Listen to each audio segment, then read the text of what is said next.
Oh, ladies and gentlemen, it's that time of the year again when everyone puts on their diapers and suckles on their binky, crying and fussing about the changes in the upcoming Call of Duty release. The beta launched last weekend on PlayStation, and since beta started and ended, it's been a bitch fest on Twitch and Twitter involving your favorite content creators. And those same creators that are complaining about the changes that are being made currently probably means one thing: the game might actually be good. So I went ahead and pre-ordered it so I could get the early access to PC and Xbox beta. I spent a number of hours now playing Team Deathmatch and Domination, and personally, I enjoy the feel of the game and its newest changes. Now, before the heathens drop into the comment section, let me explain myself. I personally feel that Call of Duty's been stagnant since Black Ops 1. It wasn't until Modern Warfare 2020 that the game became alive again. I feel the downfall to that game was the lack of anti-cheat and multiplayer in Warzone. And with that being said, stick around and I'll show you what the devs have to say. If you make it to the end of the video, I'll give you my take on some other issues that are not addressed by the devs, such as skill-based matchmaking. So here are the reasons why I feel this game is actually good, and with the good, I'll also explain the bad. Let's get into it. Right off rip, the most nostalgic part of Call of Duty, the minimap, the radar. Anytime someone fires a suppressor, you can see them on the minimap. Well, Call of Duty decided to change this feature, and this had Twitter going off in a storm. All content creators are mad about it, but this is what the devs had to say. In the dev update that they put on September 20th, they say here, the design reason for this is that we do not want to punish players for firing their weapons. We also want players to actively search out the origin of a gunshot versus just traveling directly to where the dot is on the minimap. We continue to gather feedback on how the game is playing in regards to this topic. I mean, for me, honestly, it took me a couple of minutes to get used to it. I honestly didn't realize how much I did rely on the minimap to look for targets. But after a couple of minutes, I was perfectly fine. I'm not sure what the big complaint is about the radar not showing targets. If you look on your compass on the top, when there's gunfire, it blinks up red, just like the radar once did. You just don't get the exact location of where they are, you know, reference to building, alleyway, whatever it be, but you get the general direction. So they still give you help. I just don't understand what the argument is. It's really not that big of a deal. So the next hot topic is footsteps and perks. So this one I'm going to discuss hand in hand because of dead silence being a perk and, you know, audio, footsteps. You get the point. So the new system of perks is that it's balancing and enhancing the entirety of the match to add additional variables rather than complete consistency. So now instead of having just 3 perks that last all 10 minutes or whatever the game mode you're playing, so Team Deathmatch in general, your perks will last the entirety of that round. Now what it's doing is that you get 2 base perks that are passive, they last you the whole game, and then the other 2 perks you end up getting based upon if you get kills, points, whatever it may be, and that's how you gain those 2 additional perks.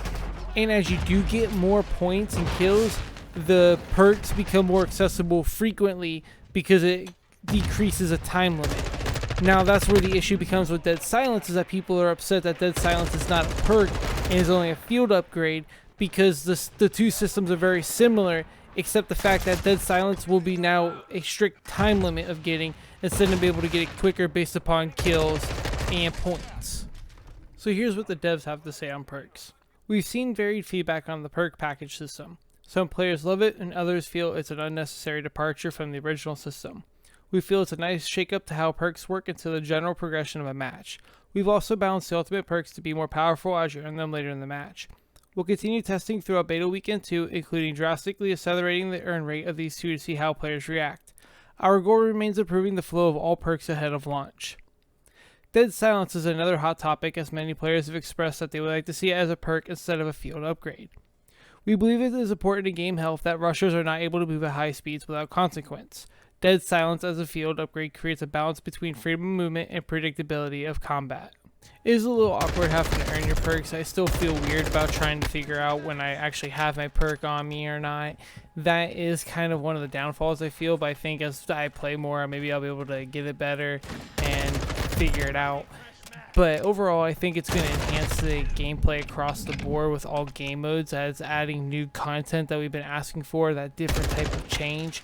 So I'm thinking it's going to be for the best, as long as the perks are balanced. After the first beta, Infinityward was aware that the footsteps were way too high, so they also announced that they are reducing the range of footstep audio for the various player movement states, jog, sprint, and tactical sprint. This will help soften the cost of moving around the map. The second change is that enemy and friendly footsteps are now distinct. This should help players better understand what's going on as things move around on the battlefield. More details to follow. And with those details to follow, on September 22nd, they released some more information that they decreased the overall distance from which you could hear enemy and ally footsteps, mixed the volume of local and non-local player slide sounds to be more in line with other movements, added an equalizer to soften ally footstep versus enemy footsteps, making enemy audio more distinct, adjusted mix presets, particularly the mix of ambient sounds, which will make footsteps slightly less pronounced. I appreciate that they acknowledge the footsteps and that it's being too loud. Still, I think it's a little too loud. I have some gameplay footage I'm going to show here where I was able to hear the player downstairs, clearly able to listen to come right up and was able to engage him before he knew I was there.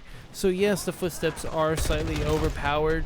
However, I don't think it's too big of a deal, especially considering the fact that they no longer have the radar, so I feel like it kind of makes up for it in a sense. And truthfully, I'm not sure how much of a difference they're really making it between hearing your teammates' footsteps versus enemy. I don't really hear the difference. It'd be cool if they make that a little bit more differential then, if that is the case. However, I think the biggest thing that they need to do is put a nameplate over the enemies, because there's been plenty of times that I'm thinking that's a friendly and it's actually the enemy. What I've come to notice is that with the radar now being gone, footsteps being loud, and the new perk system change, that seems like creators and high tier players complaining that the game is now catering to casuals and to campers. I've seen a lot of Twitter messages about people saying that there's a lot of campers in their high tier player lobbies, which doesn't make any sense because it's a skill based matchmaking. How can there be campers, or why would there be campers in such an aggressive lobby? So I don't know, so I get some mixed signals about that. I don't think that it's catering to campers. I haven't come across that in any of the gameplays that I've played so far, and I mean, even over time as Call of Duty's gone on, there's always been complaints of campers, but it's never as much as people say it is, at least in multiplayer. Now remember at the beginning of the video I want to talk about skill-based matchmaking because that's something Infinityward wasn't talking about. So check out this tweet that they just posted today on September 24th. We've heard a lot of you on disbanding lobbies. We're working on a few tweaks to increase the chance of lobbies staying together and improving the UI when it happens. I hope they stop disbanding lobbies. That was one thing I used to love about Call of Duty lobbies, was the fact that you had the rivalry and you would carry on for an hour, team versus team. It was the most fun I ever had. I hope that is something that do hear us on and they really do change, because there's no reason why we're calling for this and that this is still a thing. Truly, I do understand the reason behind skill-based matchmaking. I mean, it makes more sense for the newer players to come in and be able to at least get their ground running. But I think they should bring back boot camp like they used to have, where you start from level 1 to 10, you at least get your boots on the ground, you get familiar with the game, and then they throw you into competitive lobbies. Really, the last talking point is the slide canceling. I can't believe they actually eradicated that. I'm pretty shocked. I'm surprised that's the one thing they didn't keep. But I'm actually okay with it. I was actually kind of against it. I was very used to slide canceling. That was just like the meta. But after several games, again, I just got used to it. And honestly, I enjoy more of the stand-up gunfights than just the sliding around and trying to go from head to the floor, and trying to aim. And it's just not fun. So honestly, I'm okay with this change, and I'm pretty happy about it. The devs even said, sentiment around the removal of slide canceling remains positive. We are aware of the workaround and are contemplating how to handle it for weekend 2 of the beta. Additionally, we have some other slide changes for launch which will make the movement feel a bit more fluid and snappy. Overall, I see that Call of Duty is trying to make some changes for the better. They're trying to add some new content and move into a different direction, which I think is for the better. I don't think it's all about the realism like everyone's saying. I think the TTK is absolutely perfect. I think any slower or any faster would throw the game off balance. I think it's perfect where it's at. I think the audio is fantastic. I just remember, yeah, just decrease the footsteps.